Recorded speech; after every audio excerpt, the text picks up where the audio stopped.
আজকে আপনাদের কাছে নিয়ে এলাম সিন্ধু হসপিটাল। ফটোটা আগে দিয়েছি এই কারণে, হসপিটালে আমরা প্রথম যাচ্ছি এখানে কাজ করতে। নতুন হসপিটাল, এটা কিসের স্পেশালিস্ট অবশ্যই আমি আপনাদেরকে বলবো, কিন্তু তার আগে এই ফটোটা দিয়েছি এই কারণে যাতে আপনাদের বুঝতে সুবিধা হয়। নতুন স্টার্ট হচ্ছে সিন্ধু হসপিটাল। দেখুন, এটা সামনের দিক। অলরেডি আমরা যাচ্ছি সিন্ধু হসপিটালে কাজ করতে, ইন্টেরিয়ার এবং ডিপ ক্লিনিং গাড়িতে অলরেডি আছি আমরা। আর যে ভিডিওটা এখানে দেখতে পাচ্ছি হায়দ্রাবাদের পুরো বিল্ডিং, সব সফটওয়্যার বিল্ডিং এবং ফ্ল্যাট।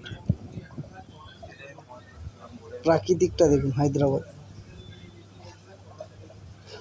পুরোটা বিল্ডিং, সফটওয়্যার বিল্ডিং, পুরোটাই সফটওয়্যার বিল্ডিং। এই জন্যেই দেখতে থাকুন। দেখুন, এরপর নেক্সট যে ভিডিওটা আসবে সিন্ধু হসপিটালের ভিতরের ভিডিও অবশ্যই আমি আপনাদেরকে দেখাবো। অলরেডি আমরা 4 হুইলারে আছি, ফার্স্ট টাইম যাচ্ছি সিন্ধু হসপিটাল। সিন্ধু হসপিটাল কারণটা অনেকটাই আছে, কিসের জন্য সিন্ধু হসপিটাল স্টার্ট হচ্ছে বা শুরু হয়েছে আর কিসের স্পেশালিস্ট। নেক্সট ভিডিওর জন্য অপেক্ষা করুন।